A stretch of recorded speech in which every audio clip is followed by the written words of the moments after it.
It wouldn't have killed. You would have needed a crit. Zapdos is too bulky. Why risk the static? I don't know what I'm saying. Ordino in. Zapdos is back up to full. And what is going to kill it, really, at this point? Beedrill. Celesteela in. One of the best switch-ins to them on, of course. And Beedrill with a free, not U-turn. It's going to substitute. I don't know what it's going to do to Celesteela. Knockoff does 25%, lacking that adaptability punch. It's Rocky Helmet as well for maximum punish from Yeti, understandably. Air Slash breaks that sub. Beedrill realizes it's not really going to be having any fun this game and just pieces out, understandably. Zapdos is in. This is the problem, Mon. This and the Sand Slash right now. I don't see a way for Yeti to turn it over. I mean, he's leading 6-5 in Mon difference, but make no mistake, the Zapdos is going to U-turn out.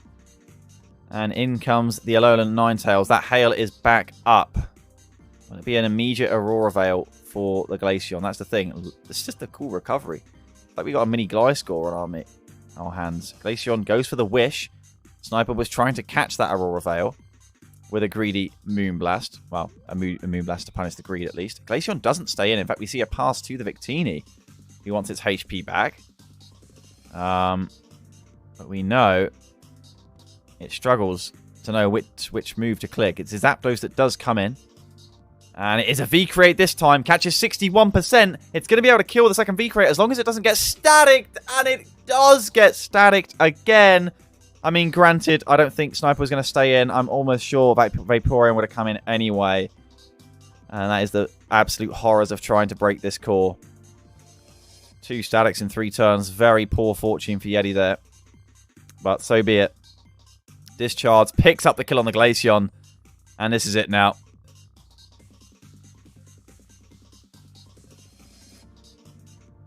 In the Crocodile comes. I mean, it could crit Stone Edge. This is far from over. It rocks. It outsped. Does it not have Stone Edge? I mean, I guess Stone Edge doesn't kill, but again, like it's high crit ratio move. Knockoff will get rid of the Rocky Helmet that was on the Zapdos. If you don't see an item on physically defensive Zapdos. I mean, you did see the item, of course, because V-Create was procking on the Rocky Helmet. Stone Edge, though, doesn't make contact. So could have just clicked that the first time, it feels like. But then again, needing a crit at this point, it's dire straits for Tangent Yeti, who just wants to keep these rocks up. I mean, it's Life Orb Raikou. I have to say, any game you want to see Subcalm Mind, this is probably one of them. But then maybe it's Haze Vaporeon. I can't see Haze Vaporeon. Oh, the Stone Edge does crit. I guess that it did keep hitting them, which is more impressive than the fact it eventually hit. Maybe I'm missing something about Subcalm Mind Raikou with Thunderbolt, Hidden Power Ice. There's probably a mon that stops it. Yes, it's Marowak. That's why it can't be brought. But Sniper, I think probably knowing just how much of a deterrence that would be, didn't bring it. And Yeti, understandably, not wanting to get completely and utterly shut down by the Alolan Marowak. Which just makes, you know, it's such a nightmare. You want to Bolt Beam through the Zapdos Vaporeon core? Yeah, unlucky. You got the Alolan Marowak there. And you prep for it, and therefore you try and counter a mon that ends up not coming because Sniper knows you can't bring with the threat of the Marowak. It's a bit of a gamble from the Starmies, but what a gamble that's paid off. Also, 2 Sword Dances. Talk about a gamble. Is this Z-Ice? It is a Sub-Zero Slammer picking up the kill. This thing is a monstrosity, but I think the hail goes down this turn. Unless it is. It is? No, it's not. It's Thingy Rock. I should probably have known that from last time. And Earthquake kills from here. No need to risk the hitting. This Sand Slash Skadi is going off. Iron Skadi. It's Doda. Iron Head. Assumably it's Scott. Raikou trying to waste the turns of the hail. Probably wishes he tried this earlier. But it is really rough because Ninetales can reset the hail again. Iron Head picks up the kill on the Raikou.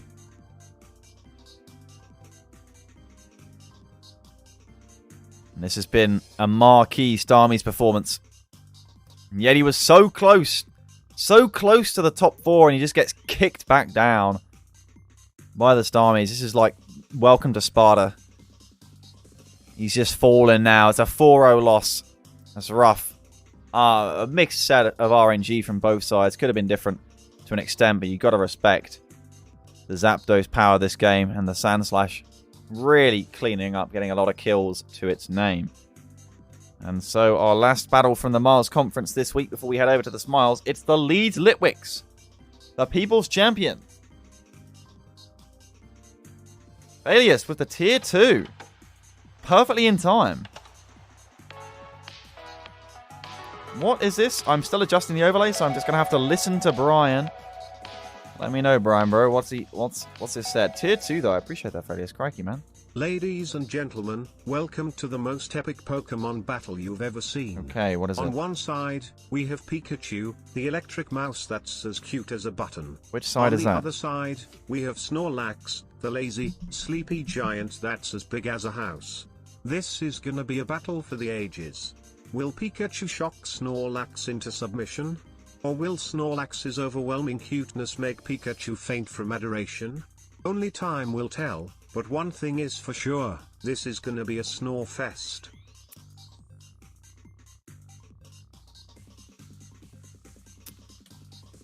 I mean, he said it was going to be the greatest battle. Now he said it's going to be a Snorefest. I don't know what to expect. It is a Leeds Litwicks battle. They've brought the Ninjask. They're hoping for some spice with the Mega Medicham, of course. It can do immense amounts of damage, but it is not able to one-shot the Palossand and the Florges, so look for them. Silvally has come, although we don't see what it is in preview. This is going to be exciting. Ninjask is the opener. In comes Palossand straight away. Substitute is there, hoping to catch any non-attackings. And it's Ancient Power from the Palossand, immediately threatening a boost. Like, who cares, bro? Bomb the Tompass immediately then. Into Reuniclus. Fast Reuniclus. As rocks go up. Perfect play from Joda, like that. For the Cotswold Clefairy. Psychic. A huge amount of damage there with that Life Orb Magic Guard you would expect. No, it's leftovers. Holy moly. Look at the power of Reuniclus. Rodon Wash comes in. Maybe it was predicting a switch to the Hoopa, though, and indeed. Shadow Ball. Chipping away.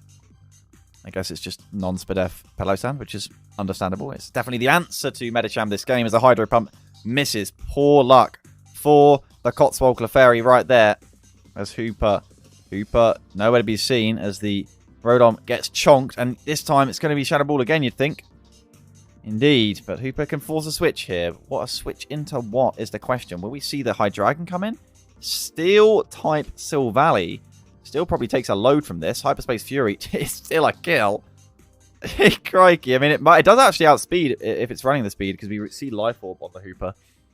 And it's Thunder Wave there, catching the Cobalion. So, happy times for Phalis, who does get the Defog off. Is there a kill? There is. Cobalion picks it up. First kill of the battle goes the way of the Cotswold Clefairy. So here is the 9 Jask. Yes, the 9 Jask. Looking to get a sub up on the Paralysis. No luck. Phalis will guarantee fish for it again. I love seeing Reuniclus with Baton Pass and speed. I've never seen anything like this.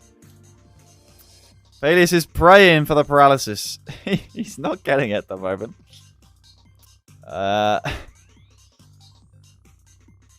Okay, unlucky. Well, I hope we see the Reuniclus again, because this thing is going to be absolutely rapid if it comes in. It might be Medicham, though.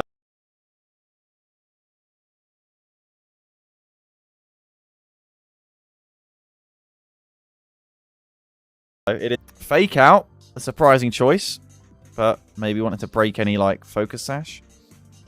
High Jump Kick hits, no switch to the Palossand. Surprisingly. But then I guess Cobalion has somewhat done its job, though it's potentially still useful for the Hydreigon. A Zen Headbutt, not going to be flinching. Moonblast clears it down, and down goes the Medicham. Suddenly the Cotswold Clefairy in a commanding position. Moonblast there gets the Spatak drop, as it is basically built in Serene Grace for some reason, and there's no damage from Reuniclus. Could this be a W? A second W of the season. A second W in the existence of the Cotswold Clefairy as another Moonblast hits the Blastoise. Leftover's shown, but what can this thing do? It's not got Z. It's just leftovering. It's yawning to try and force a phase. There's actually nothing that can kill the Florges. There's actually nothing. The Steel-type Silvally being allowed to go down. there's actually nothing. I mean, Florges is allowed to go to sleep, surprisingly, I guess. But I guess Joda's just happy that it's done its job. Not too worried. As Florges is there. Waking up.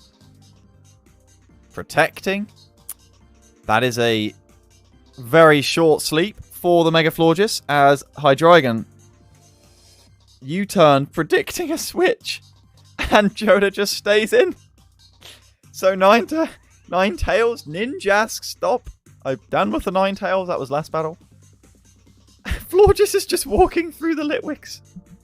Oh no. There's no Calm Mind or anything on the Reuniclus. Does it have Signal Beam? No, it doesn't. And if it did, I'm sure it would have used it by now. What are its other two moves? Thunder Wave? Recover? It's going to be...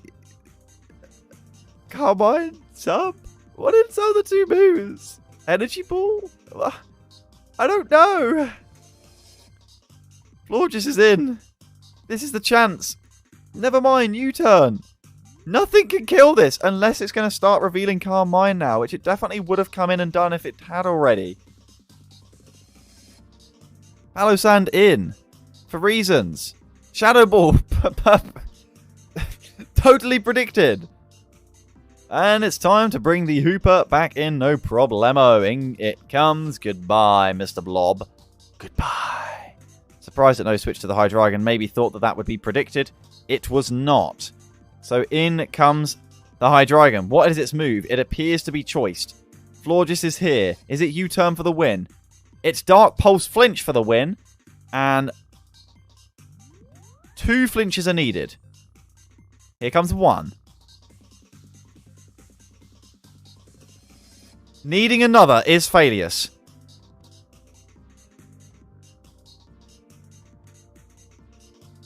Never mind. It's gone. It's 4-0 to the Cotswold Clefairy. This is not the Litwick season. It may be the Shipwick season, but what a win. Calmly composed from the Cotswold Clefairy. They take it 4-0. Their second win as a franchise. And that is good to see. This is the Smiles Conference. Let's see the standings in the Miles Conference following this match. So, a reminder, these were the standings coming into this week, coming into today. And the one thing to note is that there is a battle, a very exciting battle, still yet to happen between the Amsterdam's Aggron and the Red Hill Regirock. That will happen, I believe, today or tomorrow. Smiles Go for Miles is Sgfm. So one of these will be claiming the W there, and who knows just how spicy things could get. Again, that will happen either today or tomorrow. The deadline, of course, is Wednesday. So let's see what this does to the standings. As previously mentioned earlier, unbeaten since week 1. The Merseyside Mimikyu are aloft at 12-1, noses in front of the Buckingham Bonsly. Of course, those two teams are yet to play still, but the Starmies are right behind as well in the race for top 2. Gloucestershire Gallade are absolutely tied, of course. The siblings, Subson and Harry, the Gloucestershire Gallade 9-4, Portishead Ponyta 9-4, 18 mon difference. One of them, though, is on a 6-win streak and still has an easier schedule, even despite after the Gallade's game against the Merseyside Mimikyu.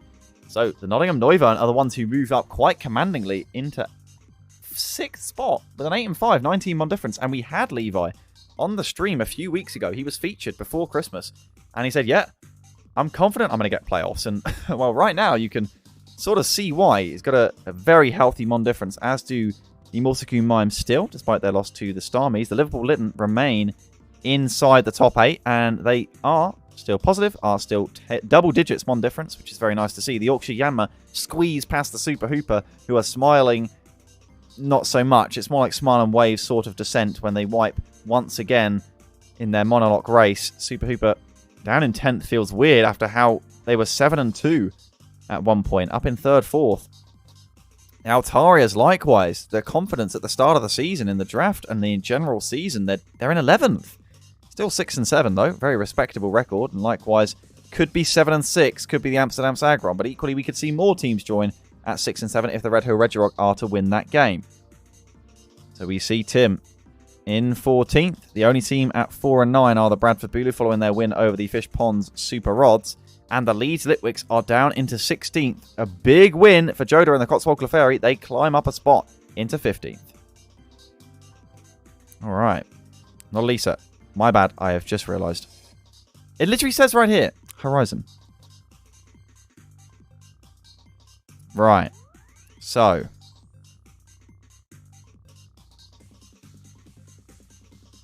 Bonsly supremacy. I mean, we're talking about the Miles Conference. We can look at the schedules in advance, maybe. Is the Merseyside Mimikyu against the Stock Minus Starmies. Okay. Sniper against Rye. Hoopa against Regirock. Littens against Altarias. Clefairy against Bulus. Mimes against Ponytas. Bonsly against Fish Pond SuperRods. Noivern against Gloucestershire Gallade. And the Leeds Litwicks against the Amsterdam Staggerod is one that's sure to deliver as well. The Yorkshire Yanma will be getting a win next week as well. What a streak they are on. Alright. To the better conference that has actually got the same number of replays in it this week. I am proud of you guys. Let's go, Smiles Conference. We have matched the Miles Conference keenness this week, which is very nice, even though wait, are we actually missing more?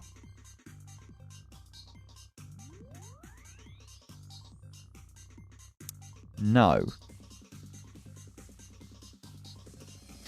The standings coming into this week of the Smiles Conference. I can't remember what our first game was. It was the Manchester Magneton against the Entei. That's what we'll be looking at. I'll get that on screen. So the Wailords are at top, following the win against the Deino with a bit of a buffer as well. But it is very, very close between them, the Blazikens, the Combees, and the Appletuns, of course, all within one win of each other. I've put the Wailords on screen. Am I tired? I've literally got a decent amount of sleep. I have not a clue what's going on with me today, guys. I am just not locked in. I'm really not. Manchester Magneton.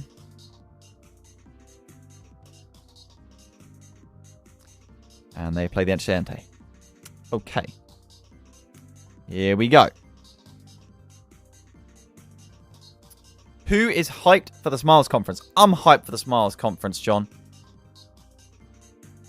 Am I locked top 2? I don't think I am. There's more than 3 games to go.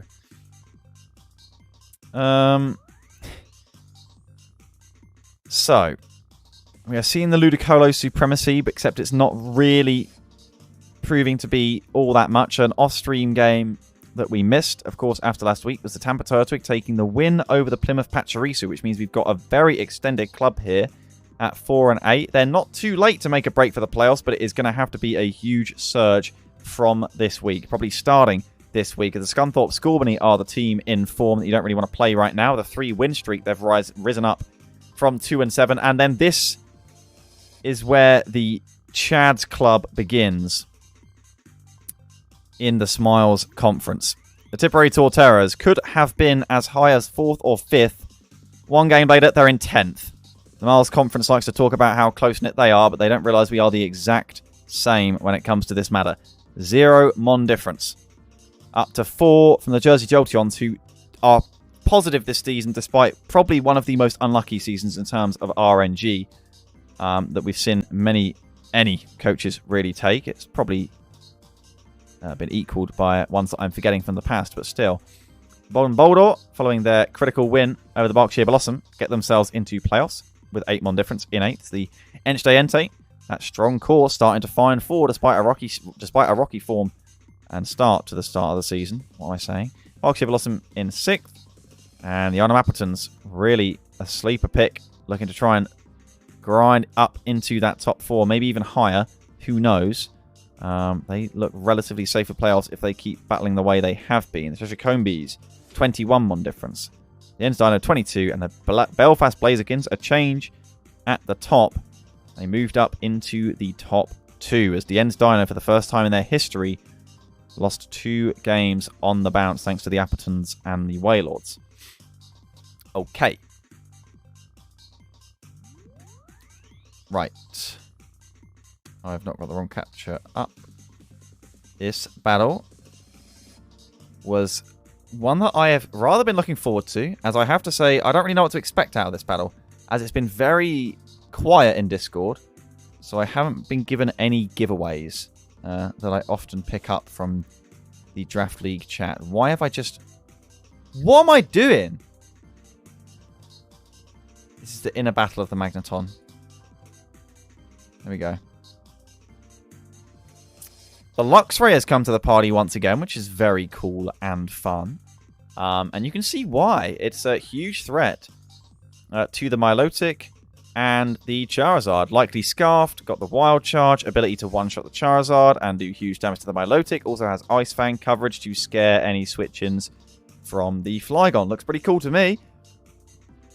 But it is slower than a Scarfed Gardevoir. Has to bear that in mind. But then Gardevoir may not be Scarfed because it may want the access to switch up its moves and hit Venusaur with a Psychic and Heatran with like a Focus Blast. Although it could be Hidden Power Ground. We've also seen the Probopass. Is this Magnet Pull Probopass? You would assume so. What was it trying to catch? Was it the Aegislash?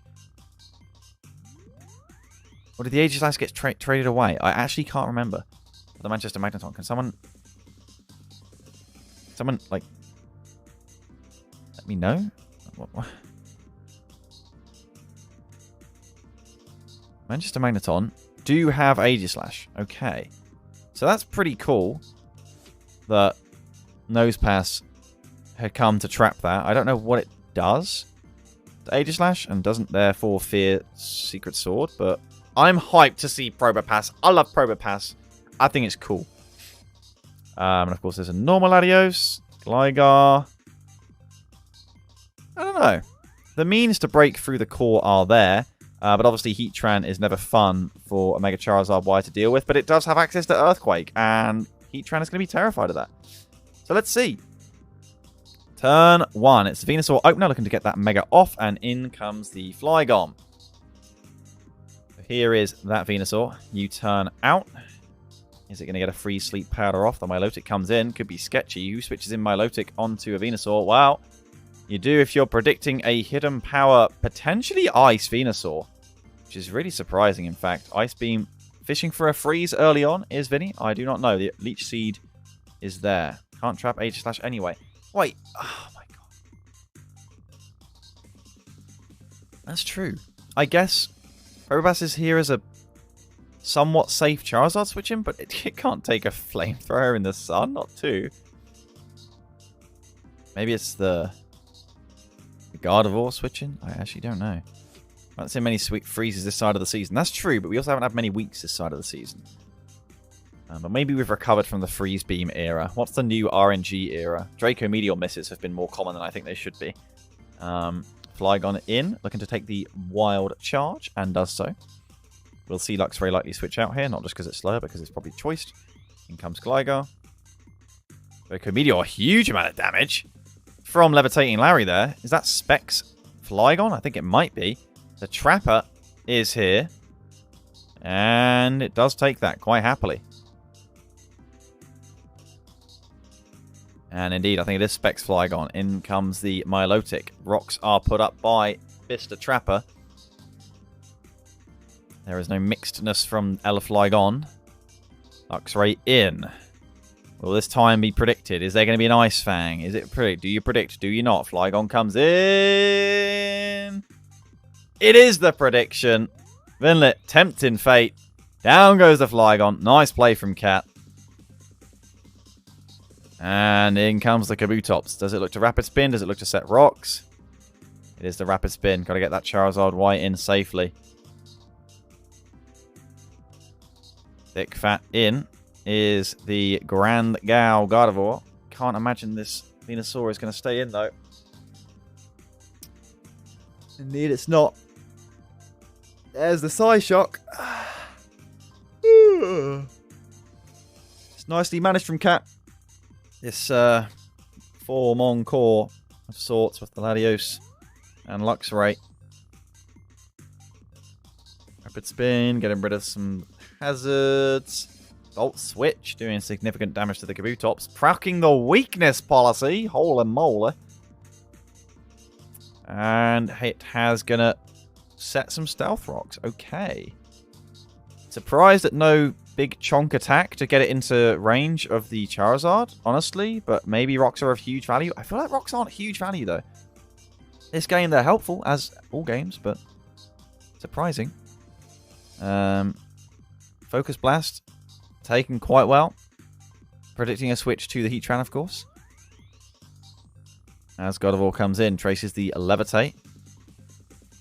Hidden Power, chip in.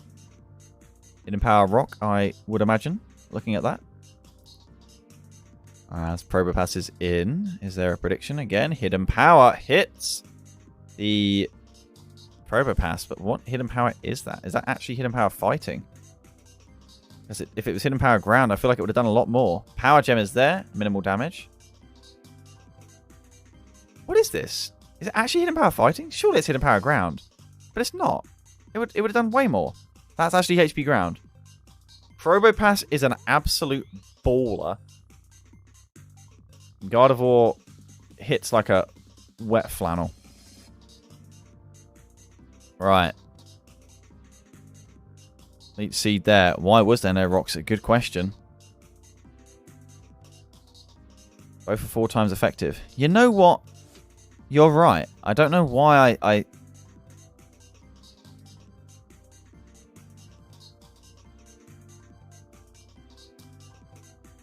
don't know. I don't know.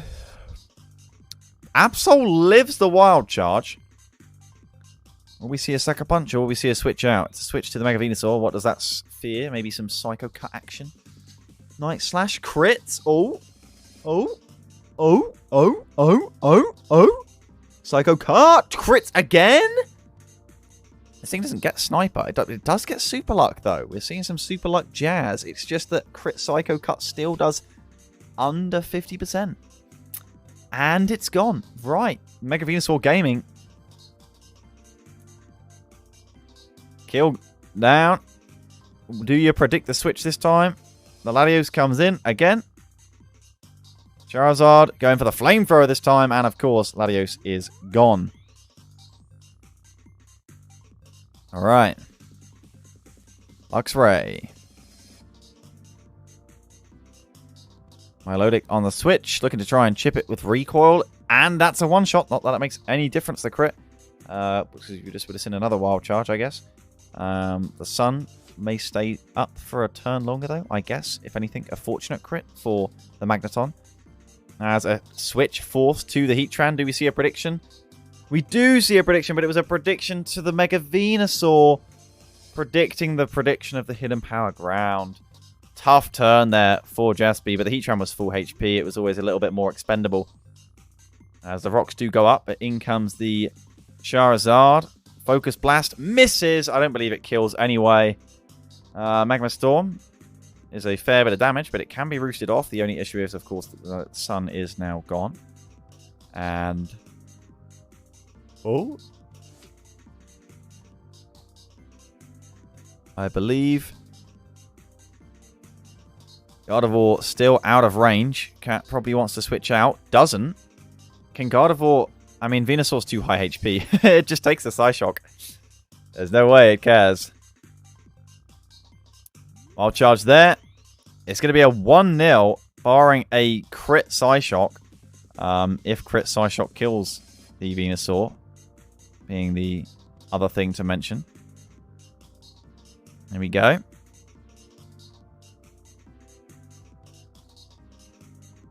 Crit Psyshock does probably kill, 70%. Psyshock does 43%. It wouldn't have killed. This is defensive Megas Venusaur. I guess, understandably, Jaspy probably thought it would be special defensive Mega Venusaur. But not to be.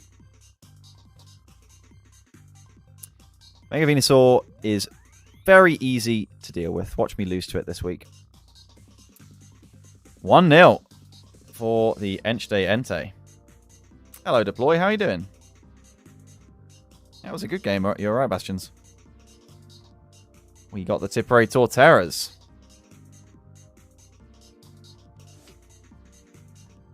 I mean, like, it's a Scarf Gardevoir with Psyshock into a max defense Venusaur. You know? Mega Latios is, like, bulkier than Mega Venusaur without running bulk. Right. Cheshire Combees. This is a mega battle. Between John and Maddie. Alright. We have got their X-Ploud. We continue to see X-Ploud making moves in the Miles Conference. So maybe it's going to make moves here. It's hard to switch into for sure. Though Assault Vested Eel is probably okay. We see the Gorgeist coming to the party, which is an absolute mega shutdown for the Excadrill. Sad times for Excadrill. The Swallow has come, which is cool. Will do a lot of damage with that Guts Facade, really probably shredding through the Goodra. Of course, if it's not Scarf, with who you've seen Levi really make a huge impact with. But the annoying thing, of course, for Tornadus is that Swallow does still outspeed it.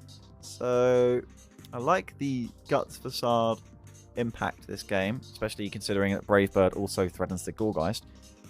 And between the raw power of just frustrations and explosion from the Glalie, I feel like John has all the firepower needed to punch a hole in this core and therefore open the way for his Excadrill. This looks like a pretty good matchup, in fact. The Blastoise is a problem. It needs to be chipped down, but between Eel, even Suicune and Silvally, I feel like is possible. Right. Here we go. Glalie.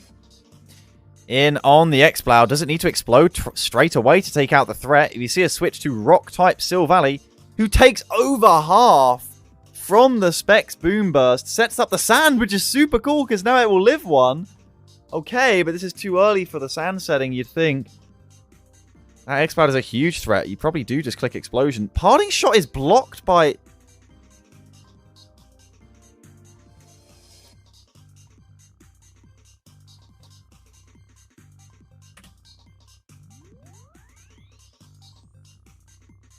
Parting Shot is a sound-based move. What? What? It's a shot. Bang? I guess it's sound. I guess. We learned something today. And yet, why is X-Cloud soundproof? Is there no ghost types? John has been bringing Miss Magus. Why is X-Cloud soundproof? Is it to stop Boom Burst Swallow? What? Is this intentional soundproof from Maddie? Did he just predict that there's no way Miss Magus is going to come? Because I thought that Miss Magus might have come. It can do Taunt for Clefable. It's like firing shots, like trash talking someone as you dip. That's funny. What runs Hyper Voice? John. Glalie? I feel like this is always going to be a physical Glalie game. I mean, you can run Freeze Dry for the Blastoise, but you're running physical Glalie for Goodra. That can't be... You're running Specs Boom Burst. You run Scrappy because of Miss Magus. I mean, if that's intentional by Maddie, then 500 IQ, respect. But wild.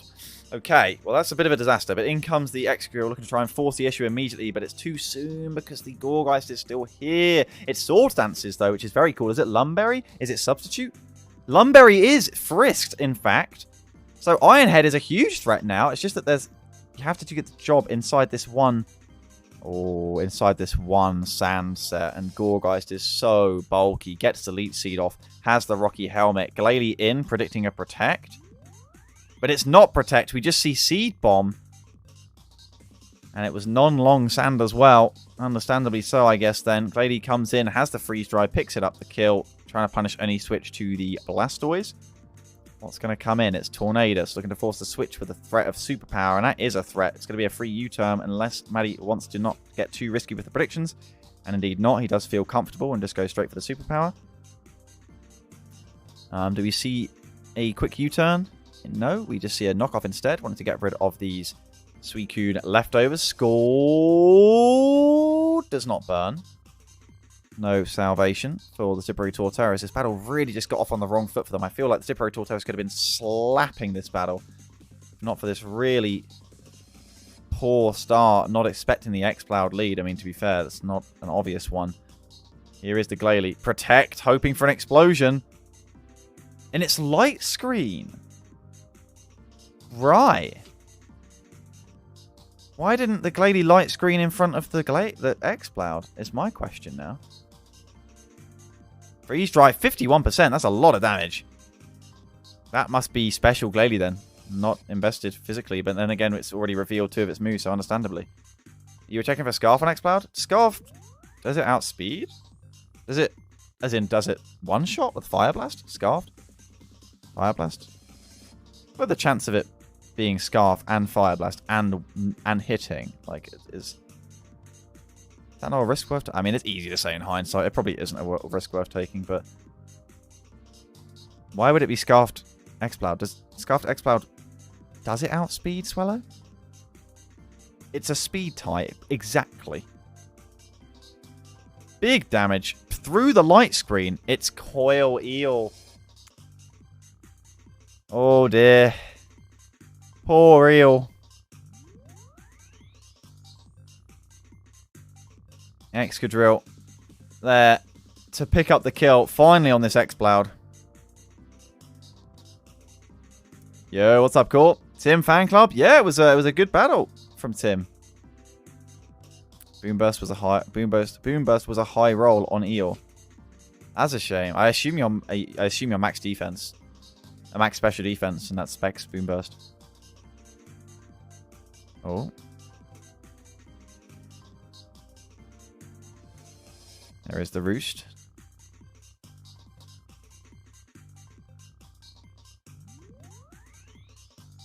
We haven't seen a Toxic Orb, so this is Scrappy Swallow with the Brave Bird.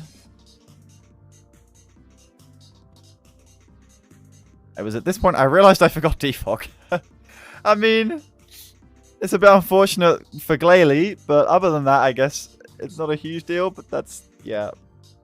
Yeah, no, that's, yeah. The Z! Bosh! How much damage is it? 88%. And the wish goes up from Clefable. That is some sad Swallow noises. Excadrill is going to come in. Does Maddie read it? He has no reason to. He can just protect for free and does. Alright. So the Excadrill is here, looking to fire off an Iron Head. Forces a switch to the Blastoise. Is it predicted? Bop. No.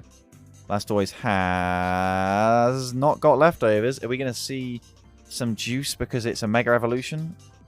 Why I would expect leftovers when it is Mega, I do not know. Don't ask me. I literally just forget everything. Suicune in. Z moves the shit. I just feel like Guts Facade does as much damage as the Brave Bird, you know? But easy for me to say now. U-turn is there.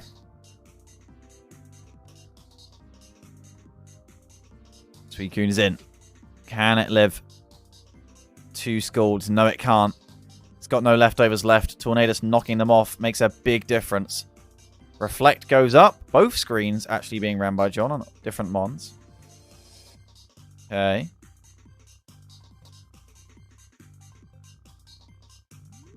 Swallow here. Oh. Looking for the kills. Gets a Brave Bird off. We're now down to a 3-3, and say what you want, this Swallow could potentially, with just 2... Oh, it would have to be 3 crits. Eel's going to come in on the Goodra, who Draco Meteors for the kill on the Eel. Sunderlab with the Prime. You use your Prime on me. How are you doing? I appreciate that. That's very nice. Switch forced. Ironhead does over half. It's Rocky Helmet Tornadus. A real pain for the Excadrill. Cleaned up by the Superpower. There is a chance. There is a chance for Swellow. I mean, Tornadus will probably switch out, which means Swellow will definitely get a kill at least. Although actually it's going to die from the Brave Birding. It has to roost. But then Superpower can predict the roost. And does. And it's gone. Oh no. Never mind. It's a 3-0 for Maddie and the Cheshire Combees. It's very well played by them. John tried, but it was sideways from turn 1. That was a tough battle. It's really tough for the chase of playoffs right now in this brutal Smiles conference. Of course, those of us in the Smiles conference know how much tougher it is. Right. What we got? Ready for work? That's okay, right? Alright. Yep, I imagine we'll be live for at least another half an hour.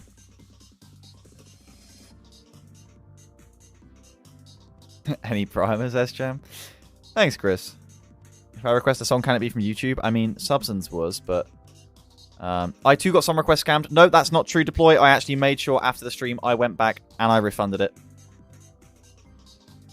But I understand that you felt scammed at the time. Understandable. Will I refund Subson? I don't know. There's a Spinder and a Togedemaru I've just seen. Of course, the coaches of these two sides, Raindrop, that's Shuriken, who is coach of the Leighton Stone Lickilicky with the most licky of all team logos, going up against Azazel, coach of the Scunthorpe Scorbunny, a team very much in form. However, they have brought Masquerain and is this a bottom 6 matchup?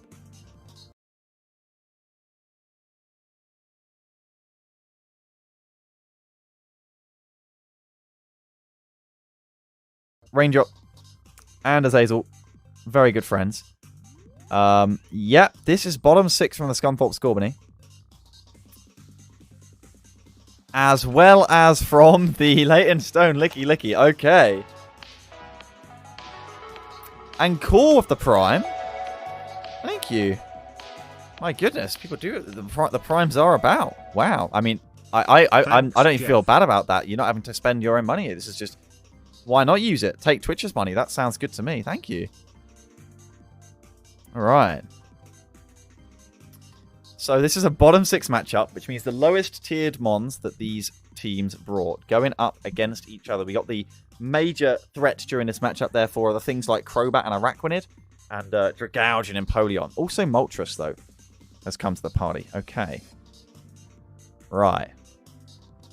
I don't really know as much what to expect out of these mons, so I think analysis is probably...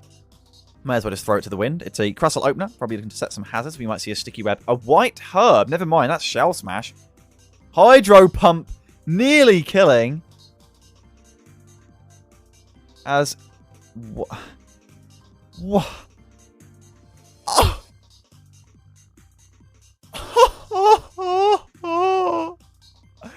Black-Eyed Peas, the Masquerade. Able to get the kill. I imagine Bronzong would have been able to clean up the Crustle, but that is brutal. Tricking a Flame Orb onto Black-Eyed Peas, but it doesn't really care a ton about that. Moltres is going to come in. It has Hydro Pump. Now double Quiver Dance.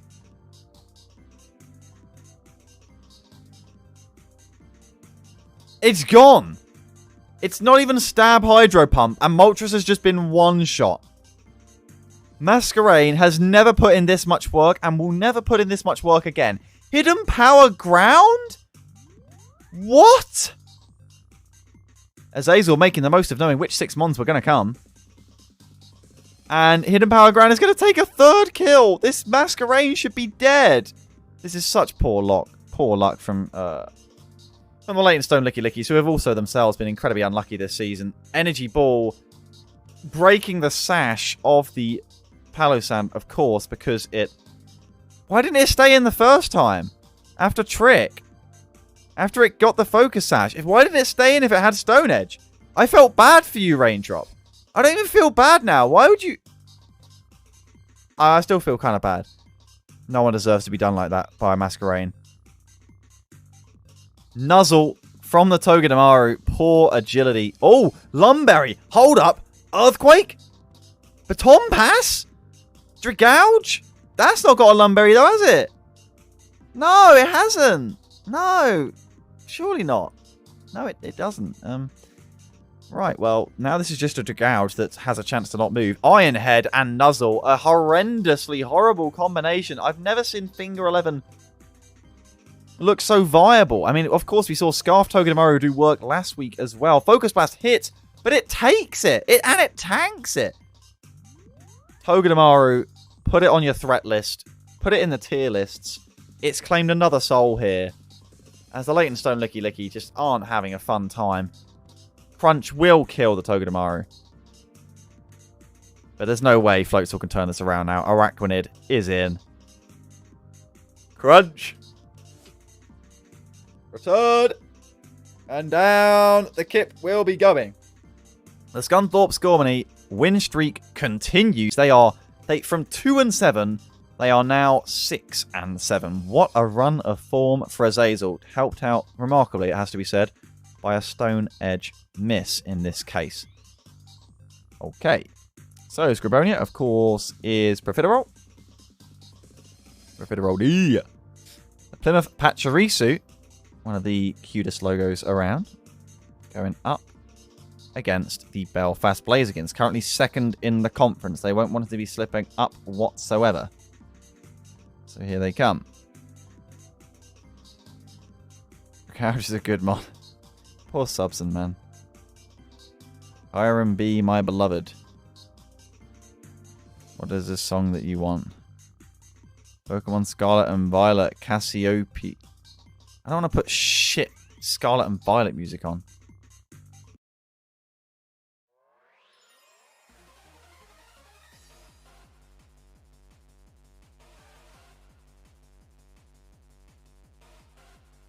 What the fuck?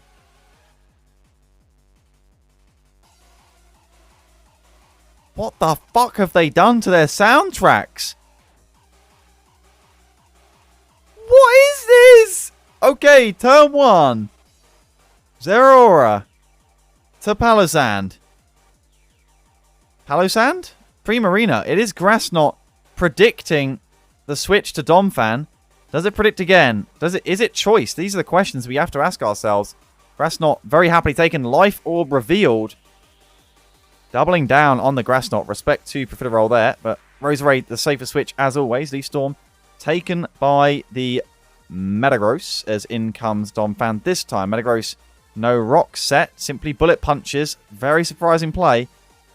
Thought at least Medium Ash, but not to be. That's okay. In comes for Alligator, but the rocks do go up. Big advantage now for the Belfast Blazikens, who've got themselves a turn or two ahead right now. Dragon Dance straight away from the Feraligatr. Does it get Poison Jab? Goes for another Dragon Dance. I don't think it's got Poison Jab, or else it would probably have gone for it. Moonblast crits to 10%. Crippling crit, because that puts it in Ice Shard range from Weavile. But then even so, doesn't have a move to one-shot the Primarina, who tanks it with the Earthquake. And that's the sad thing, is that if Feraligatr just Earthquakes after +1, then Earthquakes again to kill. Obviously, maybe would have had to have predicted a switch, but also doesn't really have to. It would. If Moonblast doesn't crit, then, you know, it's still going to do a load of damage. Greedy second Dragon Dance there. Maybe thought that Primarina wouldn't be so physically bulky and able to take the hit. Leftovers recovery coming through for the Nurse. That Protect really doing work scouting-wise. Bullet Punch doesn't kill! Oh, no! Is there no other Steel-type move? I feel like this outspeeds Primarina. And Metagross now heavily damaged. Could be in range of now the Demon Mega Latios at this point. Certainly in range of almost everything else. Okay, Latios does come in. Probably does know that it kills. Oh, it's got Shadow Ball, because it gets every move. I forgot that. And, of course, that kills. Crit doesn't matter there, I would imagine. Unless it's like Max Speed F AV Metagross, in which case maybe it did. Scarfed, I would assume Chiron comes in. Or at least it's saying that it's Scarfed. It may not be. In comes the Aerodactyl to try and take the hit, as we see a Draco Meteor eaten up by that Aerodactyl. But, of course, if it's Scarf Chiron, it's going to be able to pick up the kill anyway. And, of course, Leftovers revealed by the Aerodactyl. We know it's not Scarf. Draco hits again. Down goes the Aerodactyl. We're down to a 4-on-4, but make no mistake, the Belfast Blazikens still in control with Weavile and Latios still at full resources. We see a switch to the Diancie. Certainly predictable, but predicted, is it? Ice Beam certainly clarifies there's some damage being put on. Diancie tanking that. And, of course, no reliable recovery. Needs those leftovers as best as it can. As Calm Mind revealed. Can it really? I mean, it's going to have to be like Ancient Power to take advantage of the Calm Mind on the Roserade. That's a lot of damage from the Energy Ball.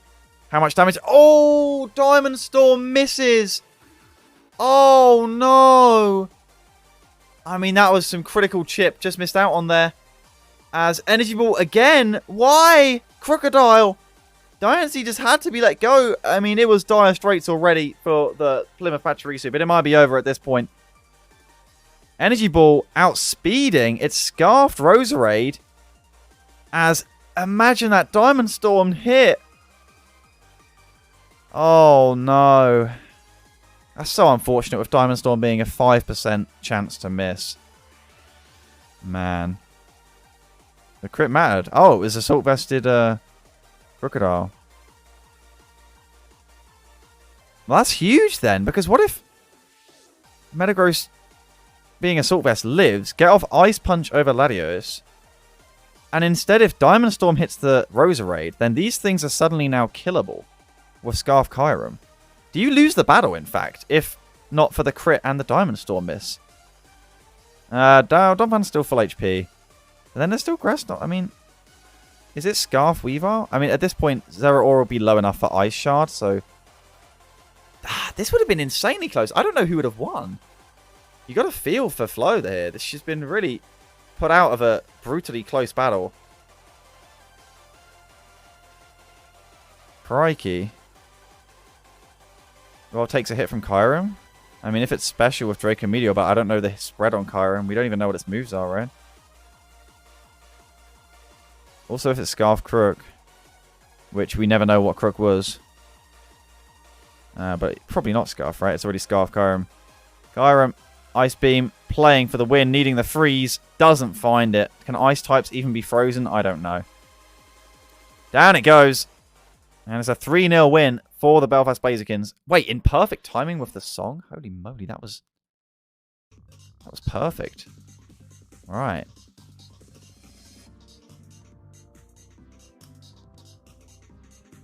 On Rindo? That's nice. I definitely saw the Crocodile die to Energy Ball. Okay. So now the Arnhem Appletons.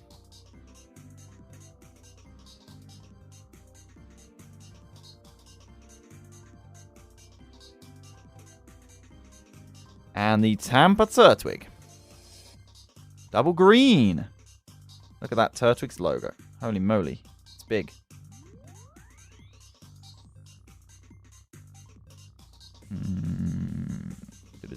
I should really standardize all the pixel sizes, then I'd never have to adjust them. But hey, the Circular Green Gang.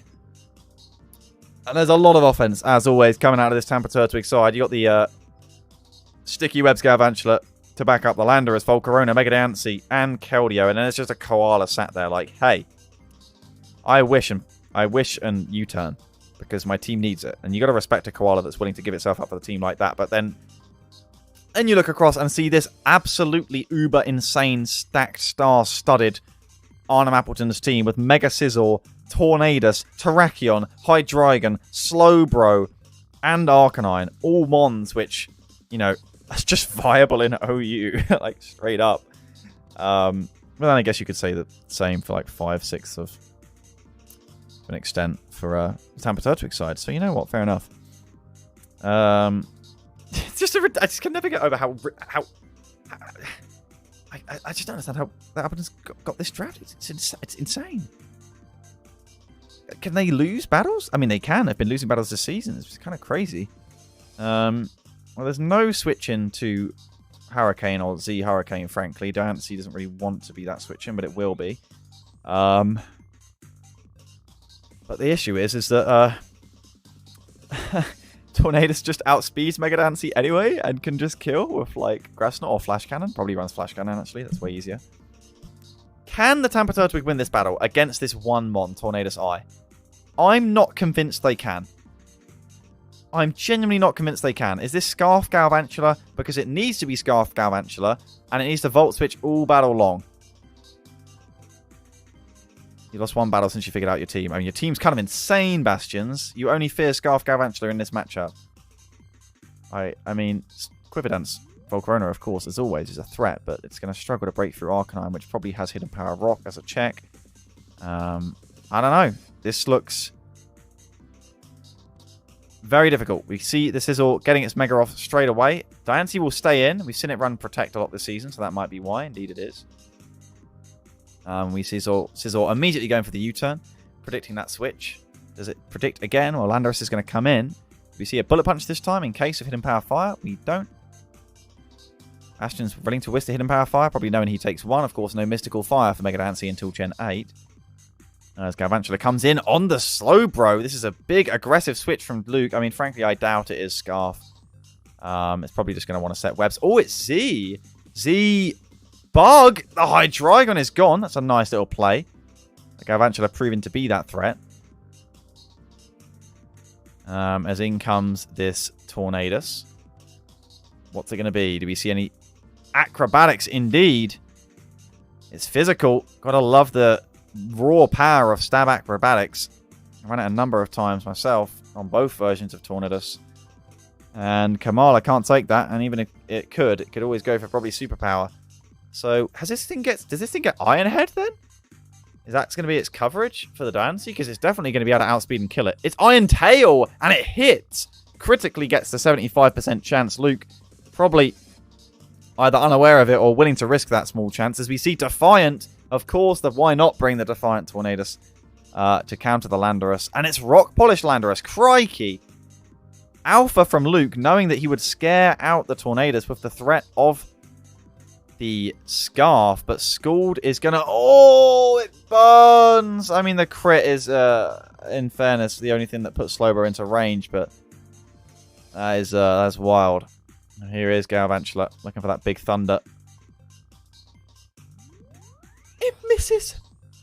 Compound Eyes Thunder!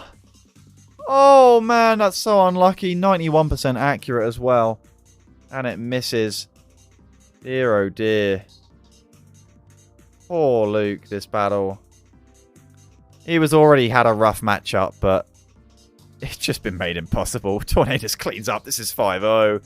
Is it Scarf Volcarona? It's not Scarf Volcarona. Maybe it gets Flame Body? It does get Flame Body. Okay, so now it's going to be Terrakion to kill the Kamala instead. Alright, this was clinical, as you would expect from the Unarmed Appletons. The House of Cards came tumbling down for the Tampa Turtwig, unfortunately. Kamala going to live the superpower, thanks to the burn. And it's got Wish Protect. Desperate for any kill possible. I guess if it has return, it can maybe hit the Tornadus, but I doubt Tornadus is going to stay in now. It does stay in. Koala, with the kill on the return, gets the Wish off instead. I don't think it's got any chance of trying to win this battle, but it is trying to win.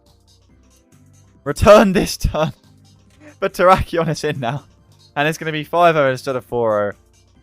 Alright, fair enough. This has been a speedy battle. It was over inside about 10 turns. And it's taken 20 to finish off. And the Unarmed Appletons continue to rise. This is a team to watch right now in contention for everything in the Smiles Conference as we move on to one of the few teams left above them as it stands, though could be below them, depending on this game, I imagine. It's the Dien's Deino. And they're up against the Bolton Boldore, coached by Isurdo. Right.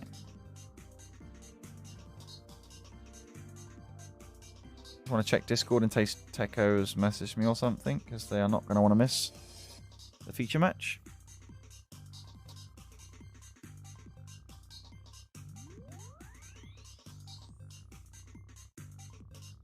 Alright, they have messaged, but just say let know when need. Okay. So we see the Lileap come, which is very, very cool. Of course, Lileap with that Storm Drain, a huge denier for anything. Swampert, Swift Swim Kingdra related in the rain. We just don't see the rain come whatsoever, which I think is a good read from Isurdo. It's just It's just no Holucha either. That one's more surprising, but then Mudsdale, I guess, is a humongous issue for it. I mean, if one of those fail-safes gives, then maybe you have a way to break through. It's just... You have to imagine Flupkey's going to be ready for this Grass Knot Coco, you know? It's an awkward bunch that's been brought by Acerto, but maybe they can make the magic work. I'm not sure. I'm not personally sure. Lileep on the opener. As a Sork comes in, perfect turn 1. Fire Punch prediction. It is close combat with no real need to predict, understandably, especially if it's not choiced. Will we see Fortress stay in? We see both stay in. Oh, maybe Isurdo thought that Flupkey was going to switch to Mudsdale to scout the Fire Punch. I reckon that's what Isurdo thought. That, or it's just choiced Sork. Anyway, indeed, it probably is choice Sork to cover off choice Scarf Hoopa. Sludge Wave gets the 10% poison on Alfred, which is actually huge. The Vaporeon losing HP every turn rather than gaining it. A 10% going the way of Flupkey. He's not even running Sludge Bomb. He hadn't planned to get that poison. As Lileep's going to get 3 rocks here, you'd imagine. Heal Bell goes up. Or not. Ancient Power. Okay, I guess the poison now pretty much undone. Volbeat's purpose. Prankster Thunderwave for Mega Lopunny, for Hoopa. U-turn to take advantage of those 4 switches to try and take advantage of the switches forced by Prankster Thunderwave. Knockoff is there. Also can Encore the Lopunny into Fake Out after turn 1 with Prankster. As Knockoff would have killed the Fortress one. Sork not wanting to stay in. What? Maybe not wanting to go into Fake Out range, I guess? So, Volt Switch is there. No ground immunity to stop it. And in comes the Hoopa on the Tangrowth. It's scary times. Hidden Power, a decent amount of damage. But Power Whip in return, 64%. As Assault Vested Tangrowth seems to be the way. Hidden Power, a lot of damage onto Sork. As it's going to fire off one final close combat, you'd imagine. As Fortress comes in. And down the 2 of them will go. Sork is down, and Flupkey very happy to see that, you would think. That Scarf Sork was the primary space maker, and it's just gone down for the cost of a Fortress. Tapu Koko in.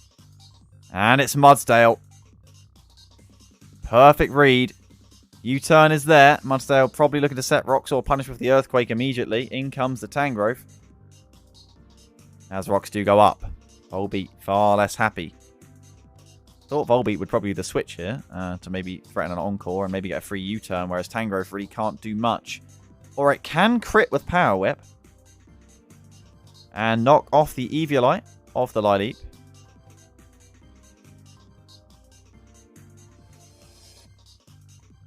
Thought we might see Tangrowth stay in and start trying to fire off some Power Whips now that the Eviolite's gone, but of course Toxic is on the way.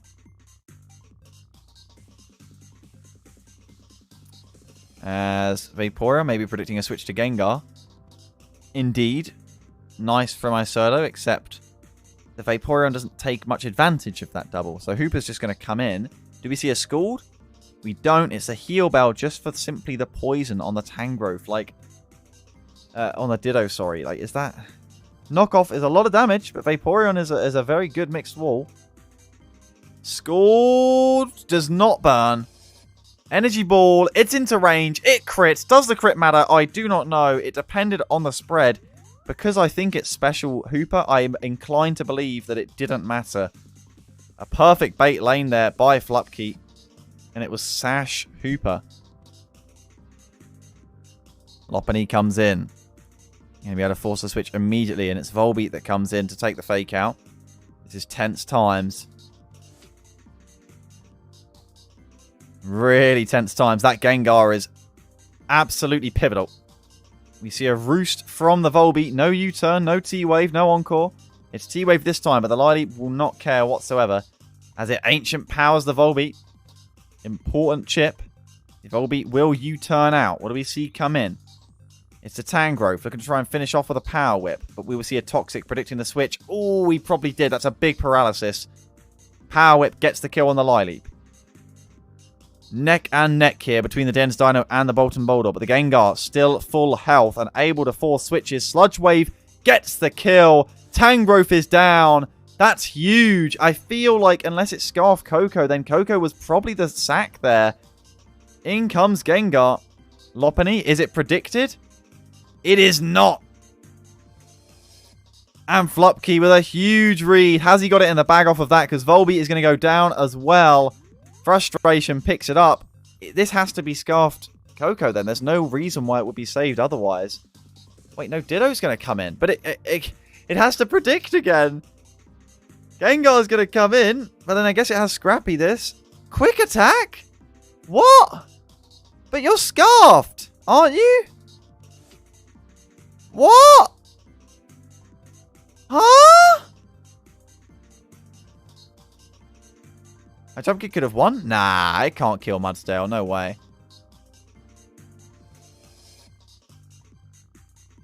No good moves to click. Probably has max happiness on Ditto. That's why you run Frustration. You're right. It had to have been Drain Punch then, huh? That's not crits to get the kill. But I can't see it killing the Lopunny. It's full HP and it's, we assume, indeed, therefore, Scarf Coco.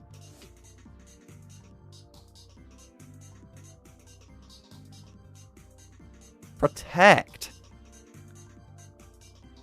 Look at that. Set from Mega Lopunny. That's what has effectively kept the win in the bag for the Dien's Dino.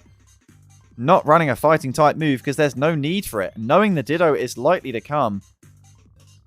Fantastic stuff from Flupkey there. That Protect Lopunny.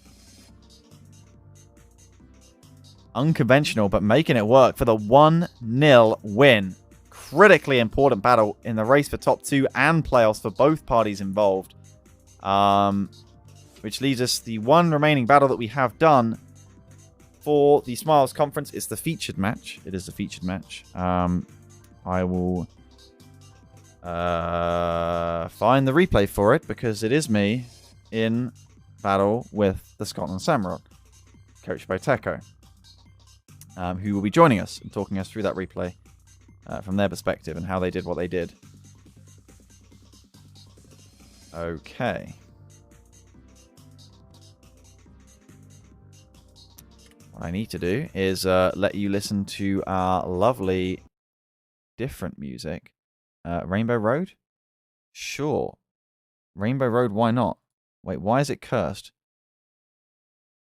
It's not that cursed, I guess. It's a little bit cursed. It's really cursed. Make it stop. That's better. I can at least bear this one. I'm used to it. Right. I will be with you when we have our featured match ready. Which will only be a couple minutes. Don't go anywhere.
Guys, Techo might be blanking me, or they might just not be here at this current moment in time. I'm going to be patient.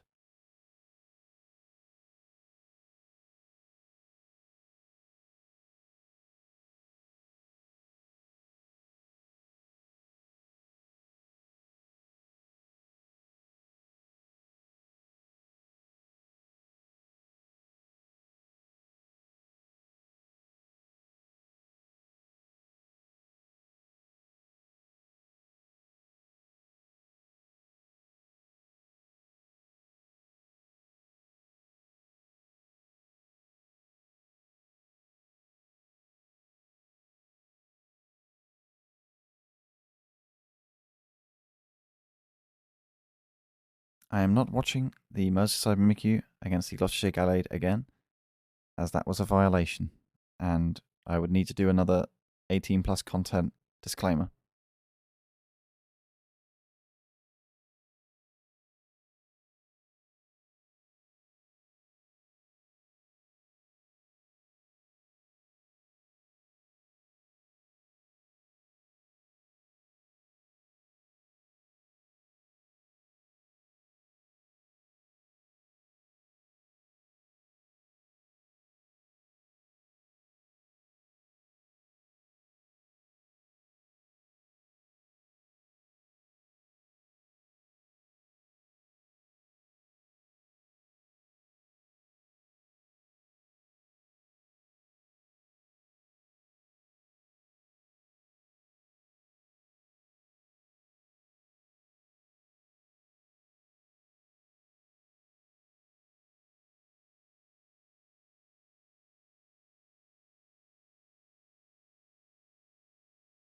I just feel lonely.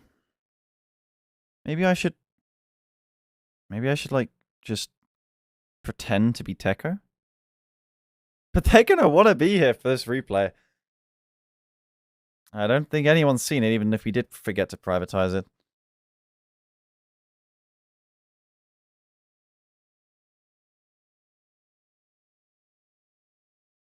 I can be your Techo. That's not fair. If you wanted to do a featured matchup, you could.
Techo is here. Hypers.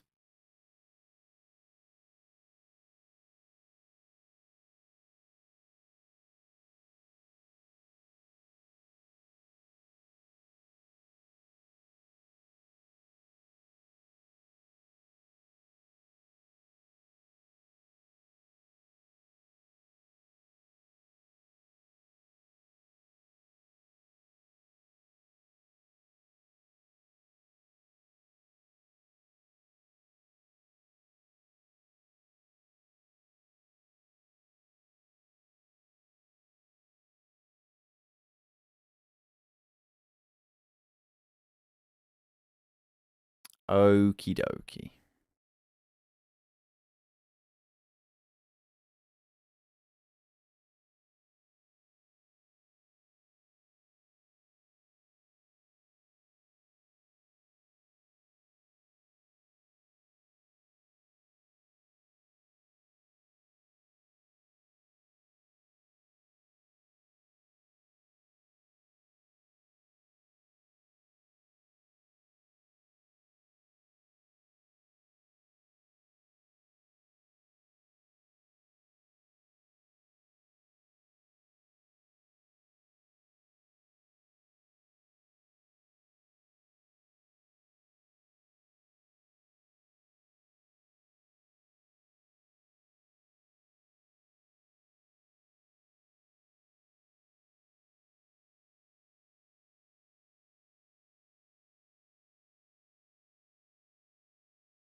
All right, we are here, ladies and gentlemen, for the Week 13 featured match. I look like an absolute ghost because it suddenly got dark outside, so there is no natural light. But it was the matchup between myself, coach of the Watford Wailords, you see on the far side, but our guest joining us today, I will move the Scotland Samurott logo to the bottom of the screen, as otherwise it looks cursed. Now it looks lovely.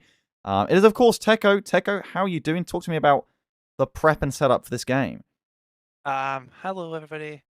This prep was very, very short. I had about half an hour in this, but I usually go into most games like just trying to figure out like what do I need to worry about, what's the biggest threat, and what do I need to deal with overall. All right. So you brought a relatively standard 6 for your few recent weeks. Of course, I think the main two, I think most people would be expecting the Celesteela and Altaria, the Rotom Heat and the Gastrodon, but the Machamp and the Bastiodon being the two sort of offhand picks being the reason. Can you explain those, or are they a secret for now? And the I always bring, I kind of feel like I should always bring Bastiodon because my kind of mindset behind bringing Bastiodon most of the time is it just is sturdy. So even if you try and just one-shot it, I can usually just do at least something with it. And whether that's just setting up stealth rocks or maybe just hitting heavy hard or something, like maybe heavy slam, then, you know. All right. Whatever works with it. And Machamp's just incredibly bulky, and it can usually just take a hit from anything without dying, and it can just hit hard back in return. So yeah. That's fair. You've loaded into the game at this point. Whenever we played this game a few days ago, you've seen there's a Mesprit and a Swalot. Probably two mons you may not have been expecting. I don't know. Were you expecting the Swalot? You might have been expecting the Mesprit. I don't know. I was expecting the Mesprit because the Mesprit I just kind of expected maybe just to come in and maybe just click Stealth Fox. I think it has that off the top of my head. And it would just go away and U-turn about because that's usually kind of what all of those do. Yeah. Because they're usually out of that whole trio, they're just kind of like heavy, or bulky, sorry. And they just come in, U-turn, or as in Asphalt's case, it just comes in, explodes in your face, and then that's it. Pretty much. Well, that's what you got Bastiodon for. I don't even know if... I don't think Mesprit and Uxie get Explosion, but if they did, it would be kind of cool. But hey, the Swalot is... Well, I'm not going to spoil the sell. I didn't expect it. And in the case of, like, I expected kind of everything there, and while I was prepping, Diggersby was just the one at the time. I just knew its existence, and I just was like, oh, well, I kind of have Gastrodon there to deal with everything. But, you know... You forget about it, and I just assumed that. All right. Well, turn one. For it.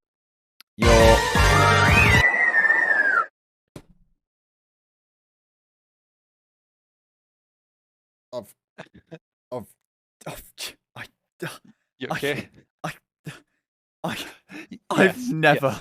I've never had my ears that assaulted ever before. I didn't even know what Tapu. I didn't even know what Tapu Finney's cry was. I've literally never even encountered it in a game or heard it ever, and I've just died. So I opened Tapu Finney for reasons.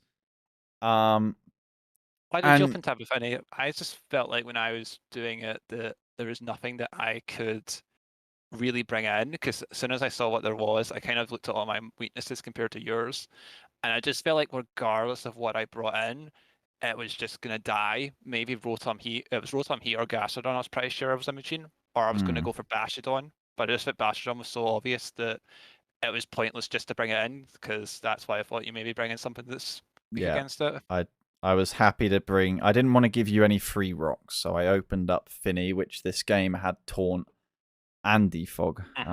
So the annoyance, of course, I don't know, is Gastrodon running Toxic? Because Misty Terrain kind of makes that a bit sad.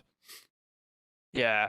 My Gastrodon set had a bit of an issue. I won't get shown in this game, but you said about this. It's my usual pick of where I will do Assault Vest, and I will I remembered it while usually doing Assault Vest, and then I forget about it sometimes, is where it will have a recovery move. So Gastrodon had recovery. Everything else was attacking related, but it just... Okay. Like, it just had this one blank slot. If Mesprit or Diggersby used knockoff, then actually it would have been Big Brain. And that might actually happen. So... The only reason why I had AV was because I was calculating to see if Manectric could kill if it had Grass Knot, which I know it doesn't. I figured out this later. If it had like HP Grass or something, Yeah. then It did have HP Grass. It could live at least 1 HP Grass with Assault Vest, and that's why I brought it mainly. Okay, so you got the Rotom, of course, real threat to this Finny Ferrothorn core. Yeah, this was a really tricky turn because I didn't know if I should Shadow Ball or I should Volt Switch out here because I was really scared of you bringing in Diggersby. Yeah. And if you did, then it would just Rotom would just be completely dead, really, and it would have just led to Diggersby then setting up kind of Sword Dance or something. So the awkward spot is you can't Will-O-Wisp because Misty Terrain, which if you even have Will-O-Wisp, and you can't Volt Switch out for free in case you lose a turn by just getting blocked by Diggersby. So I just was like, well, I think you're gonna just overheat. Is what I'm like. I don't want to take that. So yeah, overheat was my only other option. Yeah, I didn't expect the Shadow Ball, but fortunately, this Mesprit has a lot of special attack investment and actually can two-shot with Psyshock. Yeah. But I'm dumb and don't click Psyshock again because I thought you would switch out. But you didn't, and then you just chonk me with overheat. The thing was, if I switched out, I think regardless, I just felt like at this point the Rotom had to commit to what it was doing, and it had to, I was more than happy to get rid of the Rotom because that was the main thing I actually feared of between Tapu Fini and Ferrothorn. So if you're hitting things that aren't them, I'm happy.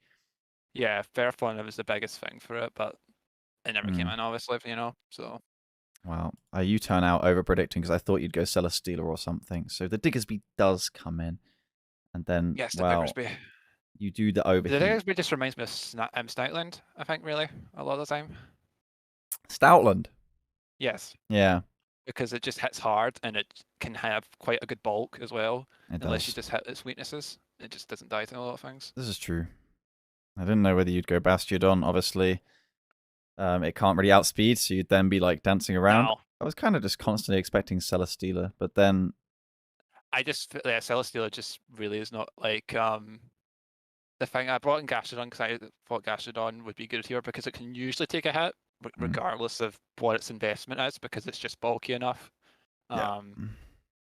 That's fair. No Skull Burn because it can't burn. Yes. And then this thing reveals that it is indeed the fattest thing in the universe and just takes 50% from a modest max attack energy ball, which is sad times. Yeah, I was kind of annoyed about that, and I was kind of like, it's probably going to have some Grass Knot or some Grass move, and Gastrodon could take the hit, but I really wanted to save Gastrodon for Manectric, because it can at least take a hit off of it, and now it's kind of pointless in a way, because it's probably going to die now to Diggersby. Yeah. You didn't feel like you could recover up because, of course, Assault Vest. Yep. Okay, that is understandable. I was going to say, therefore, you could save the Gastrodon for Diggersby for Manectric, but then I realized you couldn't recover. Yeah, if it's Assault Vest, then I can't do a single thing. Okay. So be it. And you see that I'm Life Orb, so you know I can switch up my moves. Yep. And then comes the Bastiodon. You're like, I am sturdy. Does this have Metal Burst? No. No. I was thinking, oh, you know what? Something can still kill this, and you know what? I'll Stealth Rocks. Because I think get some chip damage in. The only other thing it had was Heavy Slam or Roar. Like, I would probably have led Diggersby if I weren't just afraid of the lead I was expecting, which is Bastiodon, living with Sturdy, clicking Metal Burst, and just one-shotting. Is the kind of annoyance with Sturdy. But you get the rocks up. It's just that now you're down to 3 mons. It's like... Yeah. Kind of tough in terms of what the win con is. Okay. So, is this Scarf Stealer or Band Stealer or?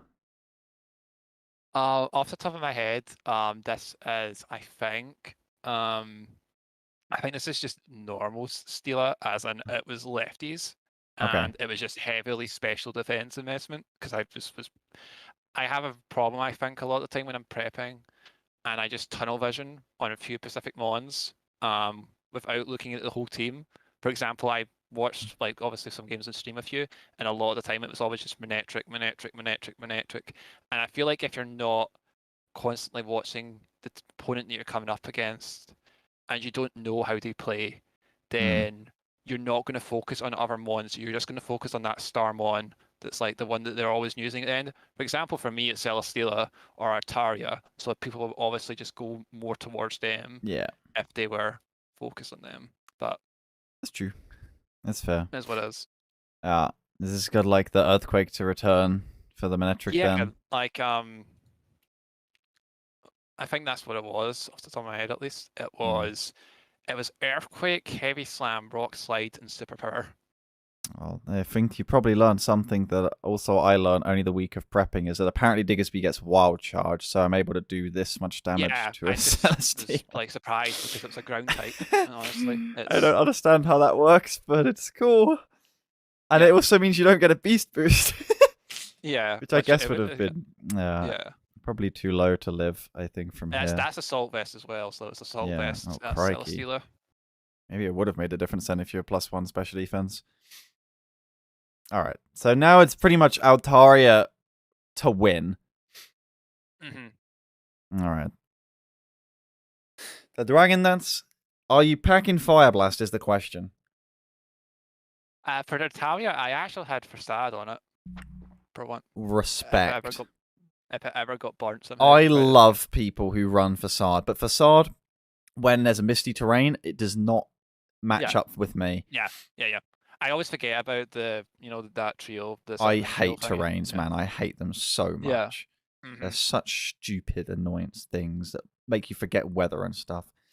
So there's no Fire Blast. For the record, this was Ockerberry. I was always going to save this all battle until I was able to Gyro Ball, basically. But I thought you might be special, like bulky special with Hyper Voice Fire Blast and just no setup. I don't know. Yeah, Machamp's going to win your bet. Bosh. Yeah, Machamp's. I was really regretting I didn't put Thunder Punch on Machamp. I thought it would be AV with like Poison Jab. It's my Machamp's mostly AV. I've never ran it. It's a really good item. Machamp AV is just the best. Even without special defense investment, it's just so bulky. It's the mini Conkeldurr. That's what it is. And I was just hoping for the crit here with Stone Edge. Yeah, I always fear the no guard dynamic punch, especially when you've got less reason to run Guts because of misty terrain. So that was kind of sketchy for me.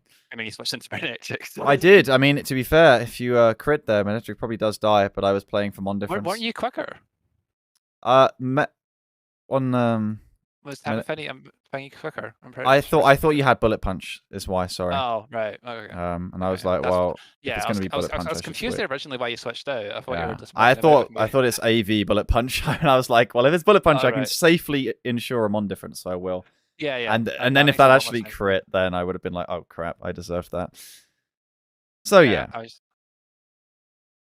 was confused, but it is what it is. I'm very sad because I brought Swallow as a complete lure with Assault Vest, Power Up Punch, and Seed Bomb. Oh, that's good. I didn't get to do it. I'm really sad. Yeah, it's annoying when you have a Mon that you've prepped so much and you're thinking, I'm going to use the Mon this game. I would have led with it if I had room for Earthquake on it, because I was like, oh, I can run Power Up Punch, Earthquake, and deal with Bastiodon. Then I was like, I have nothing to touch Celesteela, so I had to bring like Fire Punch, even though it doesn't do that much. I wanted to bring Superior to this game, but I just couldn't because I was just too fearful for a lot of things that were surrounding it, and I just feel like my team lacks speed in general without running Choice Scarf.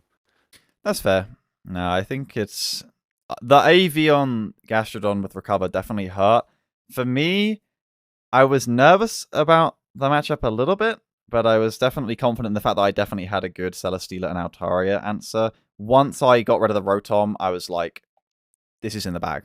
I was immediately confident because that's the immediate threat to the Tapu Fini and the Ferrothorn, and I feel like I should. Rotom's just a big issue, and I just if I remember Diggers, because I was looking at everything and I just totally forgot about it that because it was ground than normal.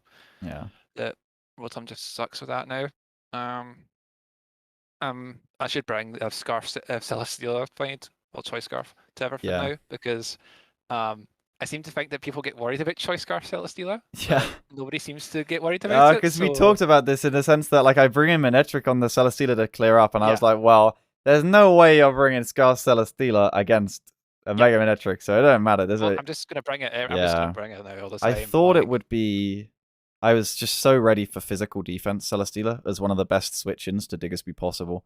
Yeah, and no, instead, totally blank. Yeah, it was all Manectric because I was just so worried about even like with Hidden Power of Ice, you know, like if it went up against Ataria, like, you know, I think it was running. Yeah, I don't actually know what its last move. It was Hidden Power Grass Flamethrower. I just don't know what the fourth move was. I don't think it was Thunderbolt. I think it might have been Thunderwave, actually. I don't know why that would be the case, because of course Misty Terrain, but I still will sometimes. I don't remember. I'd have to check. Alisa seems to think that I like Mega Manectric and think that it's good, even though seriously, it's just fast and cleans up mons. Yeah, it's just a fast mon. Does never hits hard enough to actually do the work itself. Like, I don't know. It's all Diggersby. It's Diggersby, Chandelure, and Honchkrow. Those are the mons doing work in my battles.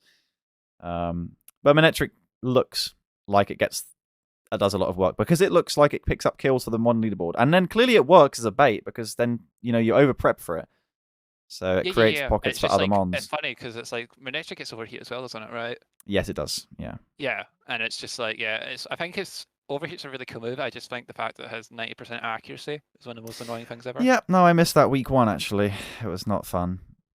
Yeah, and that's why Robotop's going in the bin for me, because it missed overheat last week. It did miss overheat last week. That was sad. Let's look at the sheet, unless there's another point of that battle you want to take a look back at. Yeah, sure. Go ahead. I don't mind. So we talked a little bit about the Miles Conference. Is there anything, whilst you are on the stream and of course featured in the matchup, do you have anything to say to the Miles Conference about like how you've been keeping up? Smiles Conference. Yeah, exactly. I just honestly feel like that whenever I look in the Draft League general chat, it seems to be that games are lacking from not coming in, and I feel like that we could be a better conference and we could step it up a bit and be on time. Nah, that is true. Nah, that's fair. In general, Smiles, everybody there is like super chill. Same with Miles. I think that for me, I don't really care what conference you're from. I just think everybody here is a great player, and I feel like we're all developing our skills and improving every battle. You know, that's way too kind. That's not all we have features matchups for, Techo. Do you feel annoyed that you've got 3 wins on the board, yet you're still technically last of the active players? Are you not salty about that? Right. Like, so I've been last every season, but I myself, I've never felt like I'm last because I've proven myself against other players before that are like maybe top of the conference, but I've still not got there to playoffs maybe. So you don't feel like because you're almost mathematically out of the running for playoffs, do you not think that you should just give up and forfeit all your remaining games? I'm still trying my best and still trying to improve every time I play. Like, even if I am last, it's all about improving. Like, ever since joining like the Draft League in general, I feel a lot more better like playing like Pokemon competitively. Like, I can go now into like a randoms match, like, and I can at least know, hey, does this one bulky? What does this one do? And like, if I thought that when I first started playing, I would have no idea what to do. So when you compare me to this when I first joined to now, it's totally different. Well, that is good. You haven't like left the server or anything. Like, you're not gonna. You're just gonna. You're gonna chill. No. Okay. No. Well, I'm not never. I will always be here as long as the Draft League's around. Well, that is good to know. We've got another battle yet to come in the Smiles Conference. We're just missing the Jersey Jolteons against the Lincoln Ludicolo's. Are you a Ludicolo's believer in that matchup? A Ludicolo's believer. Yeah. That says all we need to, I think. That's. I don't know. Like, I know. I honestly believe that I think the Jersey Jolteons would win that. I think. Fair enough. Do you think the Jersey Jolteons are going to make playoffs? It's always, I think it's very interesting when it's always in the middle because it can change really quickly. Like, someone even right now, maybe that's like 6. I'm not saying Crimson specifically, but you know that anybody around that area can just always just drop down and completely like fall off. Like, it's just up to anybody's game. It could happen. Like, I think anybody can make playoffs if they have the skills and they have the right team to do it. But it's up down to that person in general if they're putting the time and the effort and they know it. No Horizons. I do not take Crimson. Well, I'm glad you clarified that. That's what it sounded like. Next week, No, I don't hate Crimson. there's nothing. There's no fixing that, I'm afraid. Next week, you've got Oh, the Belfast Blazikens as an opponent. I don't know if you've looked at yes, prepping for that, so I don't know how yes, confident you are. Not really. Usually my general prepping strategy is I look at the team maybe like a day or two before the actual match, or I look at it over the course of the week, and then I think to myself, right, what do I need to do to beat this? But clearly it's Mega Latios, so I'm gonna be a total person and then complain about it in chat and then say it should be banned I think and all so. that and etc. But If you run if you run absolute max Spadef Mega Altari, then maybe you'll only get 2 shot by Ice Beam from it. Although it doesn't need to run Ice Beam, it can just side shock you. I'm more scared of the Weavile is a problem for you, but then again, if you want to actually run the physically defensive Celesteela, because Scarf Celesteela doesn't outspeed Weavile, so maybe you'll treat Weavile like Diggersby, except maybe who knows? Yeah, Pudding's gonna prep for Scar Celesteela, so Weavile's obviously gonna be. That is true, actually. Okay. We have the Temper Turtwig against the Leytonstone. Lickilicky, the featured matchup. Cheshire Combees, Magmazone, Donphan, Primarina, Rosalina. Ah, yes. How do you... Yes, that is a Magnezone for your Celesteela. That's pretty depressing. Yeah, like I think Mega Latias should have... I think it has Thunder and Thunderbolt. It should have Thunder and Thunderbolt, I'm pretty sure. It can do any move, so it's kind of hard to prep for which ones. Yeah. But it's like any prepping for that just kind of sucks because you don't really know what's going to run, but... I don't know. I'll take it as it is, and I'll try and figure it out from there. That's all I can say, really, but I'm looking forward to it. Oh, well, we won't get you to reveal any more strats, but there's... To be fair, you, unlike most people, do have a switch-in, albeit a very boring one, to Mega Latios. Umbreon. Yes, that mom. Yeah. Umbreon's... I think it's more like it's really good, bulky, really cool, good for wishing and that. That's all it's good for. If I ever want it to be offensive, it can't do that, really. Have you seen Tim's Assault Vest Umbreon, actually? No. It hasn't. I don't think it got any kills, but it made an effort. I will never forget it. Yeah, well, I don't know. We'll see. The feature matchup next week is the Cheshire Combees against the DN's Deino. Do you think the Deino can actually be beaten in that? I mean, I think Maddie's on a decent season. I don't know how I feel about that match. It's like it's hard because I feel like Flumpkey, when he first came in, it was kind of like, oh, Flumpkey's not going to do really well this first season, and that's usually how it goes in the league. That you don't usually do well in your first season, but Flumpkey proved that wrong. So I think Matty, being here as a long-time player, I think he might pull out with a win here. But all right, we'll see what happens. Are you also an Appletuns believer like me, that Appletons have top 4 pretty much on lock? I think they're secure in playoffs, but you don't know. Top 4 is obviously a push because they're going to have to push one of us out. So maybe it's not a lock. But I think they're a major contender for it. They're kind of going crazy at the moment. Support Isordo though. Isordo to go, That is true. Who misses playoffs out of, I think most people would say that teams in contention for playoffs, like, pick 3 of these teams to be in and 3 of these teams to be out. I feel like I could pick those pretty easily. Okay. For 3 out, I'd probably say myself, Vinny, and Isordo, probably. You can see the teams I've highlighted, though. The teams that you've highlighted. Yeah. I would say, John usually makes it. Does John usually make it? I didn't. I think he made it once. I don't know. Yeah, he does. Cat's made it before, I'm pretty sure. Crimson's made it before. Isordo and Churchy Johnsons and the Scorbunnies don't usually make it. I think the Churchy Johnsons have made it before, but off the top of my head, I would say anybody can make it out of there. It just is, if they're actually played well and they do well in that matchup. So you didn't immediately say that Crimson was going to make it, so you continue to hate on the Berkshire Blossom. No, I think Crimson can make it. They're going to... Can? Well, I think currently... Crimson can make it. Crimson, There's some serious U-turns. Have you thought about applying to be a politician, Techo? This is... This is really difficult to pin you down on this. Which is fair. I don't know what I feel. I mean, you can ask me this, and hence I'd still struggle to predict. What I think do you think then? Who do you think? Put the stream in the spotlight. Come on. I think it's going to be Blossom, Jolteons, and Entei. I do. Okay. Yeah, no. I can see that. I think the Bolt and Boldore have got a couple tricky games remaining still, and the Entei are hitting form when it matters.